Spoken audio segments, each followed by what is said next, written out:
Well, hello. Welcome to Facility Compliance Think Tank.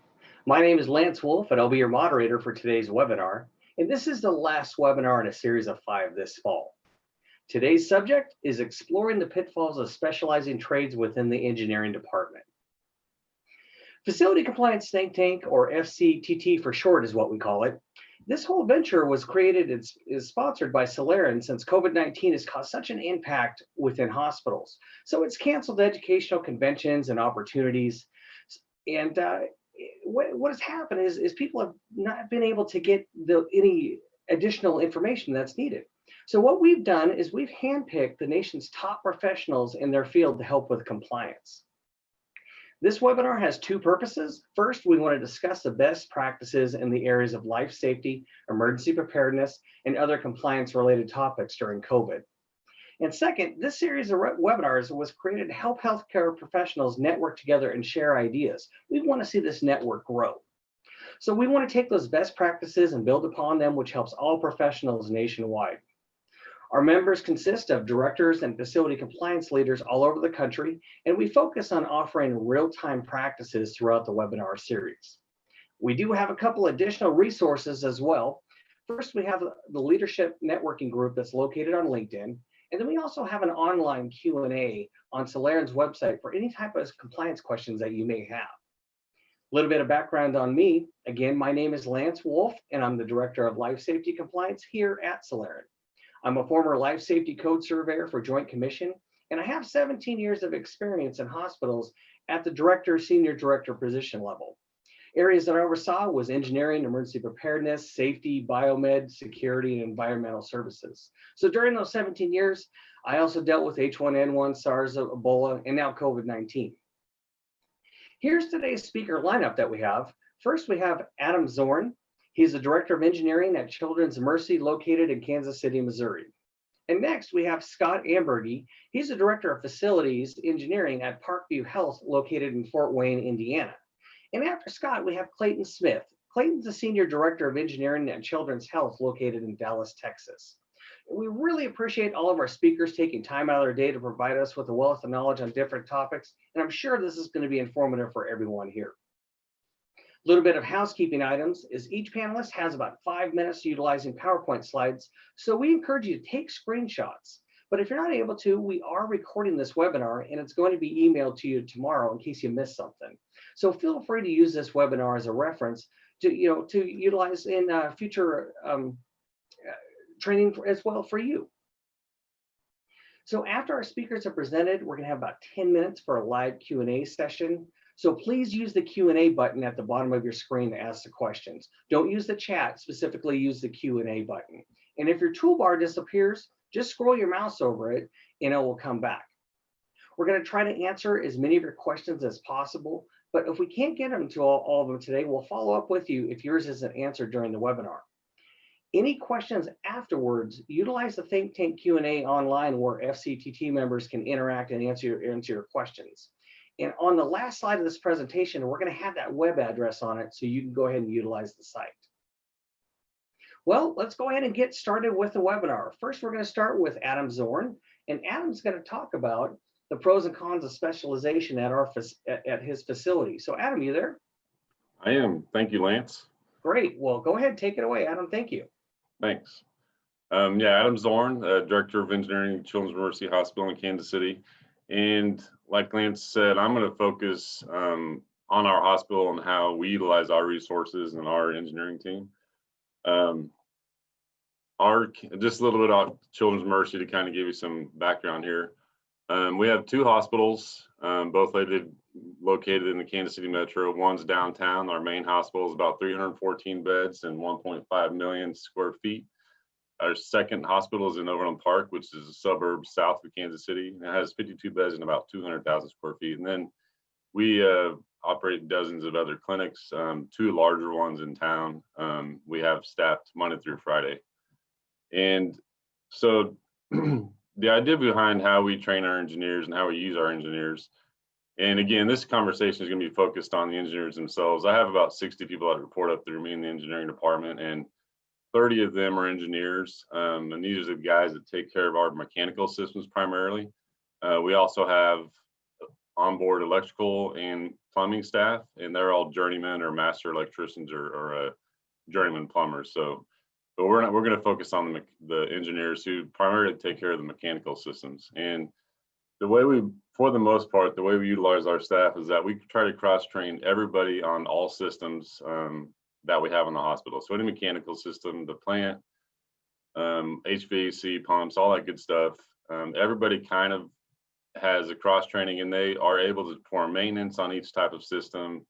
And this way they can also provide emergency response, troubleshooting for all the systems. So at any time, all the engineers on staff have a pretty good knowledge of everything that we do.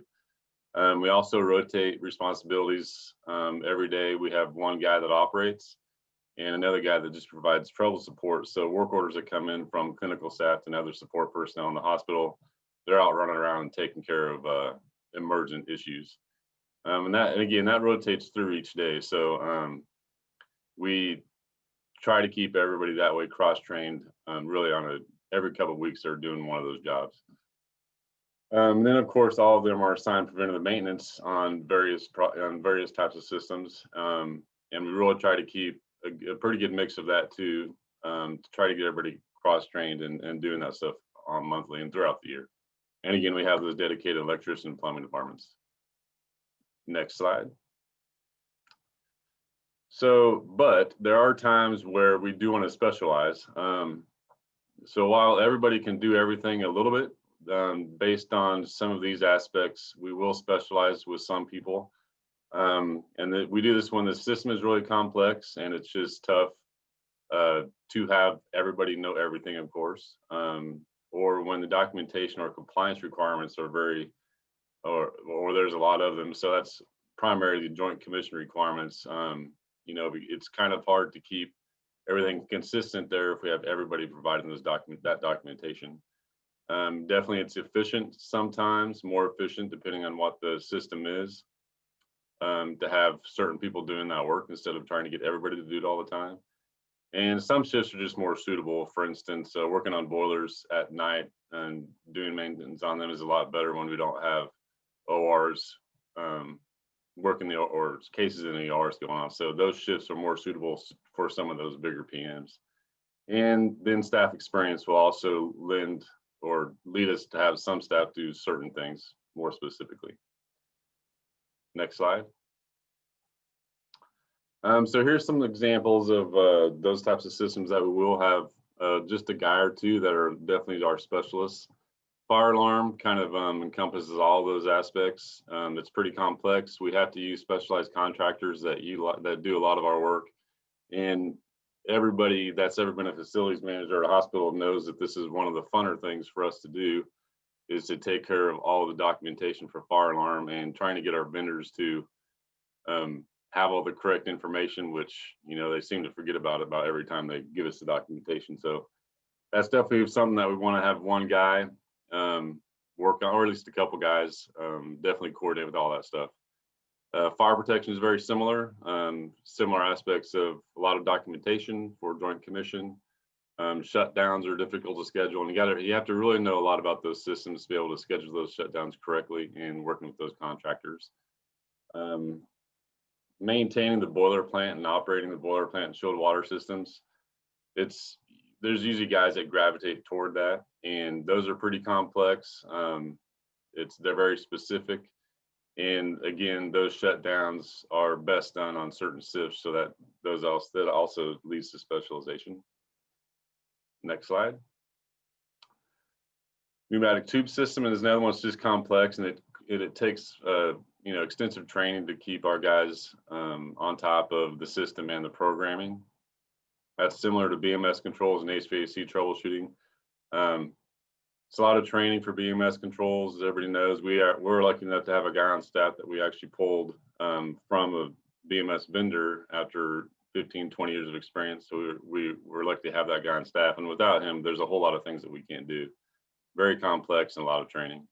Gas maker PMs are more about an efficiency thing. Once we get some guys trained up to do them well, then they can do them a lot quicker. And medical gas systems is another one that's efficient and requires training, and you have to have a certain level of training just to have the certification to work on those systems when we need to. Next slide. So the pros and cons, advantages are kind of based on why we do it. You know, it's more efficient. We can focus the training versus trying to a few people than trying to train a lot of people. It allows for better opportunities when we do have some specializations so that people can kind of gravitate to the things that they want to do. And, you know, it enhances those opportunities for them, for staff that want to try something different. Disadvantages are the more you specialize, the more you have people siloed, then it's difficult to fill those positions, versus cross training on everything. It kind of decreases your abilities when that staff is not on site. If you have an HVAC team and a couple of them are gone, it really diminishes your abilities to cover that type of all that equipment, those types of systems. And it hurts our abilities to respond if everybody's not cross trained on as much stuff as possible. And then of course, the more you do one thing and the more specialized you kind of get pigeonholed in that position, and it's kind of hard to move out of it. And nobody wants you to give up that knowledge base and all that training to do something different. Next slide. Well, thank you, Adam. That was you made some excellent points there, and especially some of the things that you've come across. It was very informative. So next, we're going to move on with Scott Amburgey, and Scott's going to talk about examples of different staffing models and about all-inclusive training. So Scott, you there? I'm here, Lance. Okay, great. Well, thank you. Well, have at it, sir. All right, thank you. As Lance said, Scott Amburgey, Director of Facilities Engineering with Parkview in Fort Wayne, Indiana. Next slide, please. So I'll talk a little bit about the pendulum swing. Being with Parkview for 28 years, I have seen us swing in both directions. The different climate being that of our leadership or the organization size has gone from one extreme to the other over the years. And I'll talk a little bit about the organization size. So as I was leading one of our community hospitals years ago, we just didn't have the resources to have specialized positions on staff. So electricians, licensed electricians or plumbers just didn't make sense from us from a financial standpoint because of our size. But as the organization has grown and my role has grown to take on larger pieces of Parkview Health, that has changed. So organization size has definitely played a part. Human resources, the leadership of human resources over those 28 years has also been part of that swing.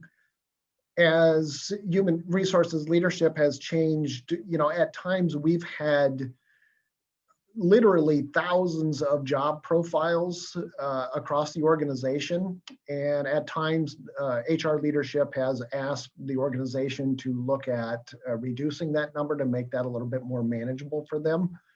So we have had times over the years where we have restricted the number of specialized profiles that we have had over the years. And also department leadership at the department level. I've had some of my managers come to me and we've sat and they've had a fantastic idea of how we can actually save some costs if we bring certain things in-house. We've gone through that and actually have created over the years some specialized profiles to bring that stuff in-house. So all of that contributes to that pendulum swing. Next slide, please. So current structure, I have responsibility right now for 3 campuses in Allen County, Indiana for Parkview Health. That's just under 4 million square feet. So talked about that organization size. Our size currently does allow us to look at specialization in certain areas. Our overall structure is facilities and plant operations do operate as separate cost centers, but we operate as a team. So even though facilities and plant ops may be a separate department from a technical standpoint, the guys are crossing that line on a daily basis and they do a fantastic job as operating as a team. And I'll touch a little bit more on the job profiles as we go because the job profiles has been key for us when we look at specialization. Next slide, please. So has specialized positions been efficient for us? Parkview does participate in one of the well-known national benchmarking tools that are out there. So we get a lot of data back on how we compare to our peers throughout the country.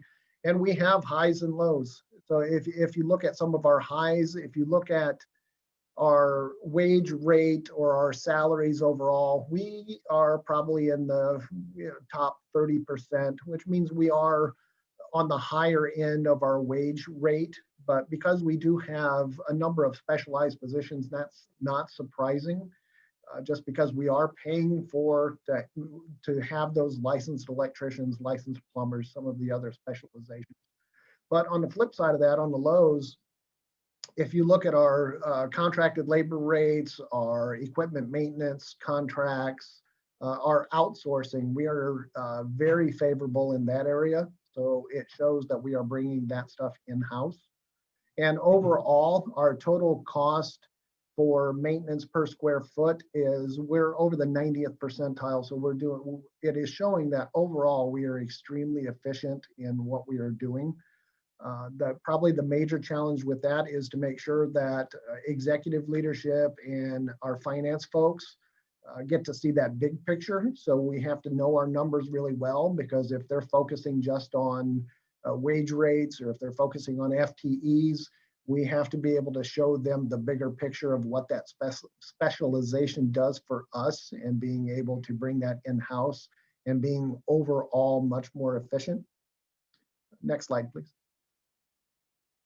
So touched a little bit about the profiles. So when around 3 years ago, Human Resources, talking about that pendulum, they started to swing back of, they were struggling with facilities in particular, because we had over the years consolidated a lot of our job profiles. So we had actually some of our specialization positions kind of forced into one job profile, and HR at the time was actually having problems trying to compare us in the market, both locally and regionally. So they had asked us on that pendulum swing to maybe look at splitting that back out and having some individual job profiles. So we did that. That was an actual, probably about a 2-year process, and we're still working on some things. But it was all about how those profiles ended up that makes it work for us. So if you look at our current profiles, the way they're written, if you look at a maintenance tech compared to our licensed electrician job profiles, they are really very, very similar. You will obviously have some differences in the education, the licensure requirements for the position. And other than 2 or 3 sentences within the profile that talks about the specialization piece of that individual position, the profiles are really similar, because we have to have that ability for our folks to cross those lines, to get out of their normal duties, to cover whatever's needed within the hospital. And I'm sure most people are familiar with that. We can't get these people siloed. We have to have the ability to be flexible. Well, that really comes into play on weekend coverage, or if we're short-staffed in certain areas, because all of our team members, electricians, techs, life safety specialists, they all cover weekends when we have a reduced staff. So they have to have that ability to get outside of their comfort level. So we really have made that job profile a focus during our interviewing process. So if we have new positions open up, we make that the focus. So those candidates know what that expectation is when they're walking into a hospital. We are going to pay you as a licensed plumber, but we will have times when we will need you to step out of that role and to do other things. And we really focus on what that looks like. And a big piece of that is our peer interview process as well. So making sure that that candidate gets to hear from the guys that are doing it every day. and what that truly looks like when we are saying that we can't have people siloed, that you have to have that flexibility. So in the end, it has added an additional disqualifier for our interview process. We've lost candidates because of that. You will get a candidate on occasion that, they're a licensed electrician, that's their comfort level, that's what they want to do. When they hear that that probably looks a little different in the hospital environment than it would a manufacturing facility, they choose to go a different route, and that's fine. We strongly appreciate the honesty from them, and they have appreciated the honesty from us, kind of explaining what it looks like here in the healthcare world for us. Next slide, please. So the job profiles, one of the other things that we talked about, incentives and ability to advance when we wrote these profiles. What we were finding was we were actually losing some of our own team members to outside organizations, and actually even within Parkview itself, moving to different departments or to different hospitals within the system, because we had no way for our team members to advance. The profiles just weren't written that way. So when we did the revision, we made sure that we had a good career path. If we had somebody that starts out as a tech and wants to advance through the organization, we now have a much more clear defined pathway for them to follow. And the last piece that we are working on now is actually levels within the profile itself. So reaching out, developing a menu of education and training that's available to each of the job profiles does two things: that motivation to cross-train. It gives them areas outside of their job profiles or their specialty, because we are asking them to step outside of that comfort zone. So we want to make sure they're comfortable in that. So they have the opportunity to choose things that are outside of their specialty, or it may be within their specialty and able to start that career path. So prepares them for that. So in the end, I think what we have done with our profiles, with our specialties here at Parkview has worked for us. It's not been without a lot of work from both our department and human resources, but it has worked. Not to say that that pendulum won't swing in the different direction in another 5 to 10 years. But it is working for us currently. Lance, I'll send that back to you. Great. Well, thank you, Scott, and really appreciate you giving the insight, what you're specifically doing for your organization. That was great information. So now we're going to move on to Clayton Smith, and Clayton's going to talk about third-party vendors and bridging that gap between specialization and the all-inclusive training. So Clayton, you there? Yeah, thanks, Lance. Okay. My name is Clayton Smith. I'm the Senior Director of Engineering at Children's Health in Dallas. We are a 3-hospital, 5 million square foot system in Dallas and the Metroplex. And I'm going to talk about our third-party vendors. Next slide, please. So vendor support is a tricky subject. We've talked a lot about how do we train our staff, and we always talk about our staff as support teams that we count on every day. There's also a need for vendors and when we should bring vendors in, right? In those times where, we have highly specialized equipment that we don't have the need to focus in on a technician and make sure that we provide them enough training to be able to manage or support that equipment. I think of things like our ATSs. A lot of times our ATSs, let's get that managed. Let's get the maintenance and repair of that equipment.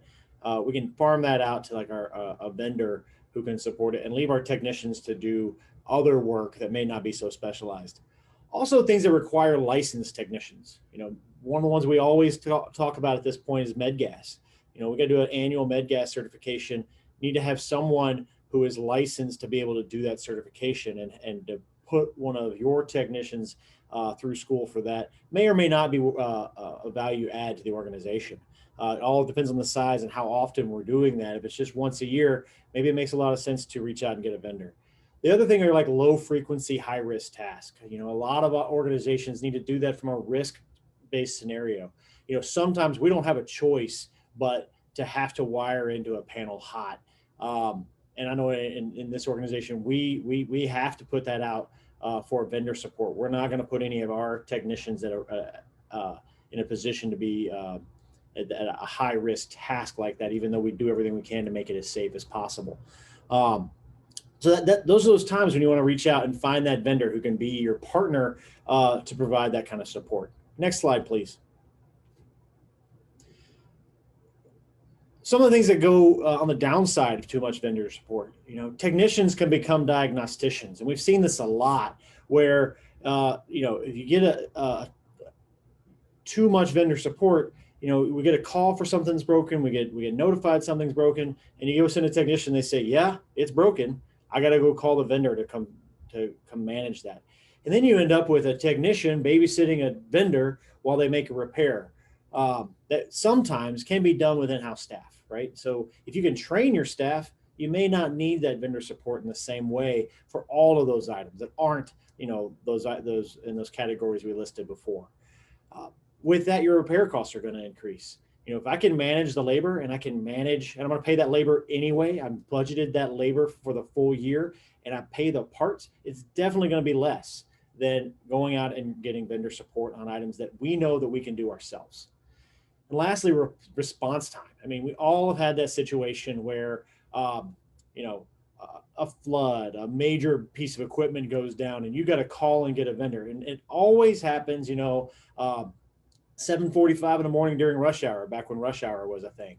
And yep, he'll be here in about 2 hours. He's 12 miles away, but it's going to take him a long time to get through here. And we just sit waiting on that, as opposed to if you have trained staff, they're in there working on it right away. So it's a pitfall of when you dive deep into your vendors as support and rely on them too much. There is some cost and price to be paid for that. Next slide, please. Vendor reporting. This is so critical for us when we go into how do we manage those reports, right? When it's our team, we can dictate exactly what's going to be on those forms, exactly how those the report that we're going to use for our compliance documentation, we can dictate what that's going to look like. We don't necessarily have that opportunity when we reach out to vendors. And it's on us as the owners and on our team or team members who oversee those vendors to make sure that those reports that we use for compliance documentation are right, that the date of the test is right and it aligns with what we are saying the test date is. That the standard of the methodology, method of testing is the same as what we say it is. Oftentimes, especially if you get a vendor who's kind of been at it for a long time doing their thing, you could see a new version of NFPA 99 or a new NFPA version that has a change in the testing method, and the vendor doesn't report that, or they don't change what they do, or don't change the documentation of what they're doing. And lastly, equipment inventory. I know earlier we talked about fire alarm systems, and this is the one that always gets us is, you do your annual certification, annual testing of all your fire alarm devices, and that during surveys, what we're going to get caught up in is that does that inventory match? Does the vendor's inventory and our inventory match? Did we go back into those documents and review where there are failures and make sure we got them solved and dive in deep into those reports? That's so important for us when we're using vendors as a support line. Next slide, please. Finally, it's oversight of those vendors, right? Just because we haul the vendor doesn't mean, all right, go fix it. We'll get you, we'll send you a check when you send us the bill. We've got to have our people with eyes and ears to make sure they're doing it right. It is those buildings, and in healthcare, those patients are our responsibility, right? And we're the ones who are tasked with making sure that building is functional and it's safe and it's in compliance, right? So back to those reports, making sure that people are doing it the right way, making sure they're safe, that we are on top of it with our eyes and our experience, managing that and making sure it's right. The message that we always go out with is trust but verify. So often we have vendors that we've got long-term relationships with, and we really, we've been around each other for years and years and years. They've always done this for us. Staffing change, maybe one of our staff changes, something can change, and we don't have that ability to trust anymore. Something gets overlooked and we get caught in having something that isn't right or not in compliance. And at the end of the day, when we're sitting at survey, the hospital, the director of facilities, the staff at the facilities, they're the ones under the gun. It's not ABC vendor. it's us, and it's ours to manage, and it's ours to maintain. Next slide. Well, thank you, Clayton. And you're absolutely right, especially with the trust but verify aspect. As a surveyor, I came across that multiple times. So now what we're going to do is we're actually going to start talking a little bit about compliance. So we're going to go into examples of lacking compliance due to specialization and what some of the things that came across as a surveyor. So next slide, please. So some of the issues that were identified during the survey, and these were things that were actually stated to me during the survey, is one is it was always tested that way. So there was no change in the testing because it's always been tested that way. They specialized in it a long time ago and they didn't stay up with current standards. And that comes into the second one is unaware of the current reporting standard requirements. And additionally, as Scott talked about, another issue that was identified was staff was unable to keep up with the testing requirements because of lack of staff. So with those reductions in force, they were just unable to keep up with the testing requirements. Another issue was does not identify the current inventory. And what had happened there is they had an individual that was specialized in that, but any type of changes that occurred with construction, that it was two separate silos. So the person that was specialized in the testing didn't keep up with the current inventory, so the inventories were off. And then also you have a task that's assigned to a new staff member that's unfamiliar with the requirements altogether. And so they're told that this is going to be their area of focus and they're unfamiliar with the requirements. So obviously you're going to have shortfalls in that area. And then last is things that I came across is you had staff that just decided to deviate from the current testing requirements whatsoever. They felt that the current testing requirements were not relative to what the needs were for the system. And so they created their own testing requirements. And next slide, please. So some of the findings, as we talked about, one is inventories between the years were inaccurate. Another one was units were missed due to the inaccurate inventories. And then additionally, the testing year being utilized is not correct as well. And Clayton also alluded to this. And that was one of the common things that I would find with vendors and with in-house testing was the NFPA year was not accurate. Additionally, the testing was not complete. You'd have your testing, they would find one of the most common things in this area was you'd have your testing done, they would find a failure, but they wouldn't close that loop and complete the testing and retesting. So the testing wasn't complete. Another was the testing was completely missed. They just didn't know they needed to do it. And part of that's where a compliance manager program comes in and helps you with that. Also, you had staff, they were completing the testing without the required certification. So you were having staff that were out there that didn't have the certs to be able to go out there and do the fire alarms testing or the damper testing. And so they were completely off base on what their requirements were just because they didn't know. Next slide, please. So some of the issues that are identified with the general maintenance as a result of the specialization was the staff that were specialized in job duties, they had a tendency to focus only on those areas specifically, and they didn't start cross-training in other areas. And then some of the staff just refused to learn any new skills within the facility. They went, nope, this is my focus and this is what I'm going to do.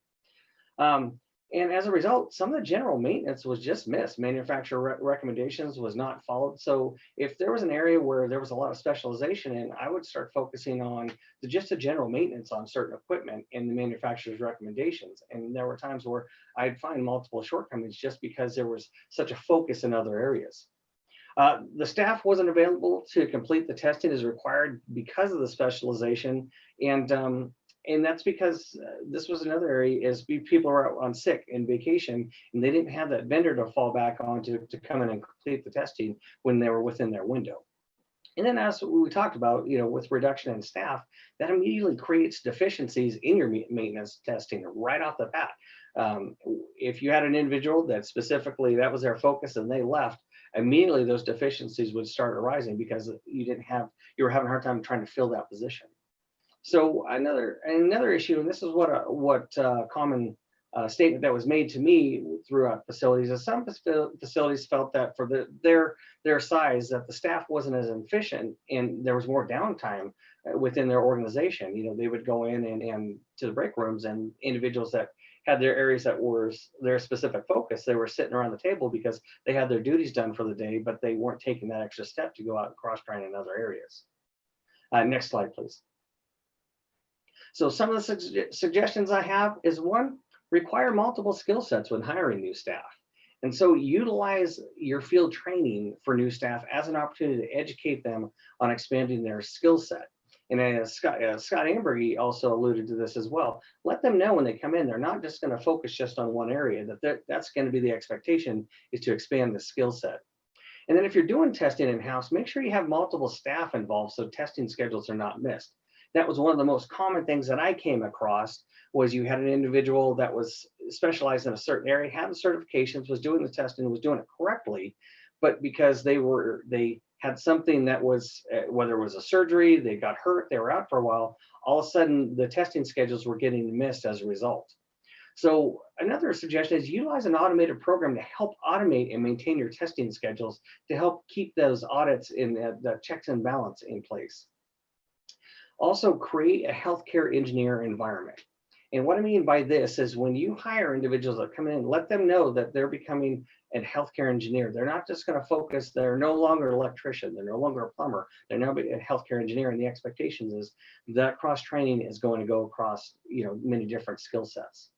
And then last, with a reduced Medicare reimbursement, you need to prepare for the changes within your department by reducing some of the specialization pitfalls. So identify those areas and start thinking out of the box of, if I lost this person, what are the issues that are going to occur immediately, and kind of drill down in those areas. So next slide, please. Okay, well, we've covered a lot of information, and that's the end of my presentation. So we're going to open up for Q&A questions. So we're going to give you a minute or so to enter some of your questions, and we're going to be more than happy to answer as many as we can. But we already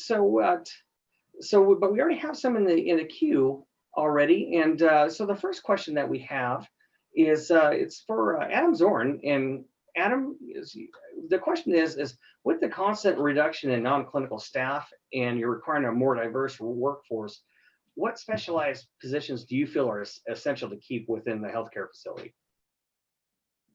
The first part of that question, hopefully the pendulum is swinging a little bit. I know that there are some facilities, depending on the size and budgets, that are definitely pushing toward outsourcing more and moving toward vendors. But I think with all the data that we have now, in the last 5 to 10 years especially, hopefully the pendulum is swinging a little bit back to the efficiencies and staff safety and the safety aspects of having, or for patients, of having more and more people on staff versus using vendors. It's inefficient, it's not as safe. So hopefully that pendulum is swinging. But if it ever did happen to me and I had to fight for keeping my guys around, I'm kind of spoiled with Children's Mercy in Kansas City, but I would have a hard time not having a skilled electrician on staff. I know that that's somewhat of a luxury depending on where you are, but having a skilled electrician and having a plumber on site, they're required so often to go have to respond to emerging events, and to not have those people around would just be pretty difficult for me to give up. And just to have a plant operator, somebody who is skilled and knowledgeable and able to keep boilers and chillers online and all that good stuff, and a good understanding of the BMS system. And HVAC guys that can go troubleshoot. I'd be pretty hard to not have those guys on site to keep the building running. So those are the ones that I would definitely fight to keep around. Okay, great. Yeah, absolutely. That makes complete sense. Okay, so we got another question here as well, and this one's going to be for Clayton. And Clayton, so can you give examples of how specialization has helped or hurt your organization? For sure. Specialization is it's a two-sided coin, right?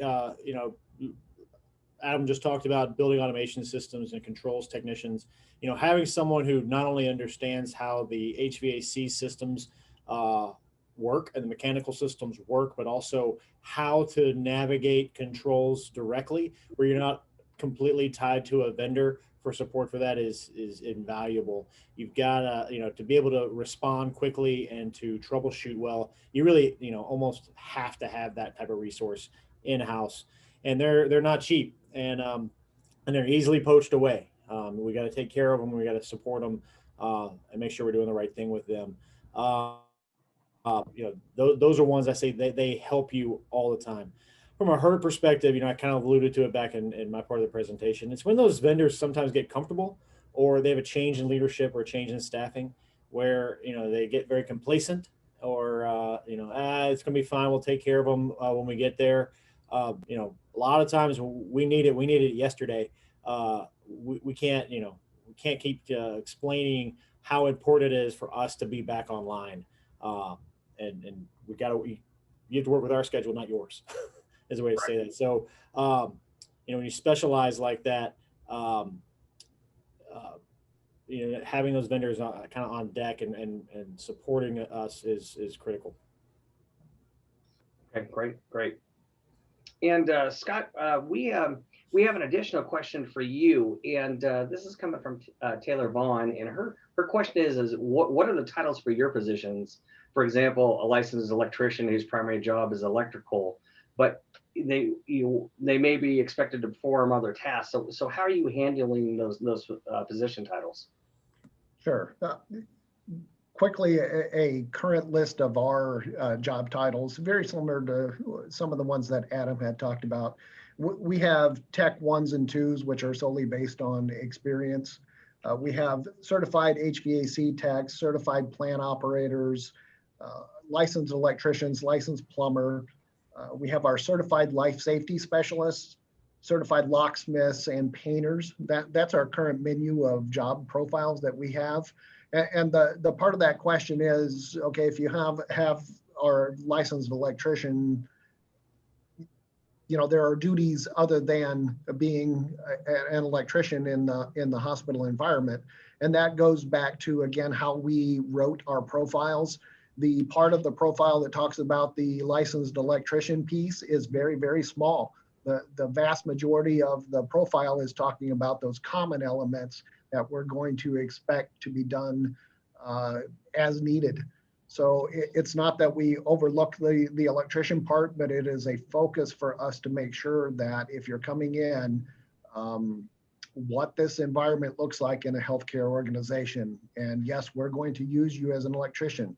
We're going to pay you as an electrician, but you're going to have to step outside of your comfort zone. Yeah, absolutely. So we got another question from Mark Tholen, and I'm going to kind of just throw this up and have all three of you kind of jump in on this one. And the question is with multiple facilities, how do you have your maintenance staff set up? Are you assigning them by building, zone, trades? What specifically are you doing within your facilities? I'll go first. We are a 3-hospital, 26, 27 little small clinic off sites all around the Metroplex here in Dallas. In the hospitals, we do zone maintenance. So we focus maintenance technicians in specific areas of the hospital for timely response and also from a customer service perspective. We have specialists who are, kind of share, they roam between zones quite a bit. And then we actually have an off-site crew. We've got 4 gentlemen who are fully mobile. They operate in vans that are fully stocked with tools and parts, and they manage those 27 off-site locations very, very well. So that's kind of our way of doing it.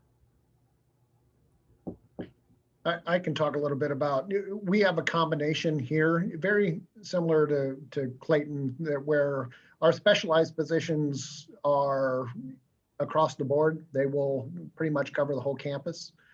But the techs are a combination of zoned by building. Some of our attached medical office buildings, we have some techs that are dedicated just to those areas. But within the hospital proper, we do have techs that will roam depending on their specialty and what some of their background is. So it's really a combination of both of those zones and by trade. Children's University kind of has a little bit of a mix of that stuff. We have discussed zones and we've done it in the past, but right now, everybody just kind of takes care of the hospital. And we're usually most days we have guys scattered doing PMs. We also have a dedicated trouble guy that's running the hospital, all day. And there's usually someone that's kind of helping him out. But usually we'll able to respond pretty quickly with, having everybody for the most part required to respond to any type of emergent event. We usually have somebody pretty close, just guys doing PMs and whatnot. So we haven't yet, although like I said, there has been some discussion with some efficiency discussions about trying to do more of a zoned approach. And then we have most of our guys are at one of our 2 hospitals, and then we support the clinic areas geographically from there. And some guys that just live closer to a certain clinic, they kind of by default are responsible for those clinics, and they'll stop by when they need to during the week. And then we actually have a couple clinics. 2 of our larger clinics are actually staffed full time, so it's kind of a mixed bag. Okay, great. Well, it looks like that's the end of our questions for today. And this is going to be the end of today's topic. So first, I want to thank Adam and Scott and Clayton for your time. And one thing I want to add in for everybody that's on the webinar today is all of our speakers, they're all volunteering their time. They also want to see this network grow and be able to network as well. So we're very appreciative of the time that they're taking out of their day to be able to help us. And so it was great information presented that we can all benefit from. I learned multiple things today. Thank you, everybody, for all your time and effort. So a couple reminders is tomorrow you're going to get an email with a link to this webinar. And we encourage you to share this information with colleagues and get them involved for any future webinars that we come across as well. Next year, we're going to have a new 3-part webinar series this spring, and we're labeling it the technical series. And this is going to begin in February. So we have more to come on that, and registration is going to begin in January. So be sure to check that out. We look forward to working with everybody again. And like we keep saying, we want to see this network grow. We encourage you to use Facility Compliance Think Tank Q&A, and we utilize our group on LinkedIn to get additional questions answered by all of our industry experts. All of our panelists that have been involved today and on our past webinars, they're all involved, and so they'll be able to get information to you pretty quickly. So we want to remind everyone that this is an area to interact with other professionals in the field, and our panel experts are going to be included within this group at all times. Well, that concludes today's webinar. Soleran and our speakers, we want to thank you for joining us, and we look forward to seeing you in the new year. Thank you.